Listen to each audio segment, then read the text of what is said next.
Hey folks, it's Col here from Pixels Inc.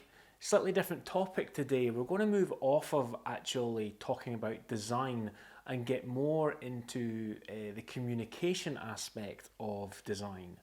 And to be more precise, talking about questions and when does a question become a stupid question?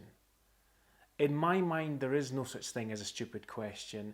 It's just about understanding and listening more. And what do I mean by that?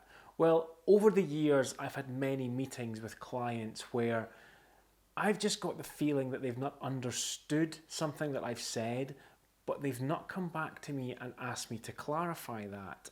And the reason I can do that now is through years of experience of having client meetings and starting to acknowledge and see little signs where the client's not understood. Now, if we went back 10, 15 years to my early years as a designer, that would not be the case. I would often talk with a client and use a lot of jargon and a lot of technical detail just to make myself look clever so that I could impress the client, that they'd want to work with me because I knew what I was talking about. But there's a danger in that as well, in that you could actually frighten the client away because you are being too highbrow in what you're talking about and the client can't understand and follow. So they then begin to feel a bit stupid inside because they don't understand what you're saying and they may not be confident enough to ask you, could you explain please what it is you're talking about? The client is there to get you to help them solve a design problem. If you start throwing jargon and technical detail at them that they don't understand, then all you're doing is adding to the problem that they have. So we don't want that to happen. We want it to be nice and simple and clear for them to understand what you're saying to them. Now, this doesn't all just hang on the shoulders of the designer. If you're watching and you're not a designer but a client and you have designers that you go to and use their services, it's also important that you understand that the designer isn't a mind reader and they need to know that you are understanding everything that they're saying.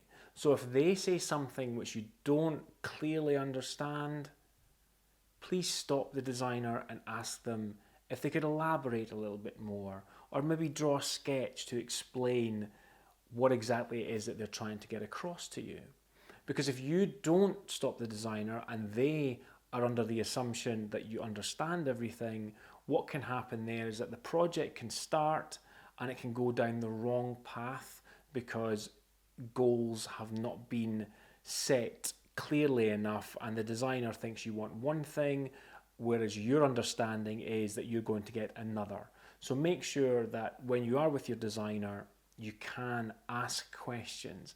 There is no such thing as a stupid question. I guarantee you that the designer will be grateful that you have asked them that because they may well have gone down the wrong path, and time is something that nobody wants to waste when you're starting a project.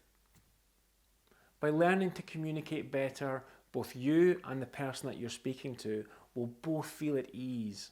And when you're both at ease, at that point, asking questions, no matter how basic, do not feel stupid. Thanks for taking the time to watch this video. I hope you find it useful. If you have, please give it a like. If you haven't already, subscribe to my channel, and I look forward to seeing you in my next video. Until then, stay creative.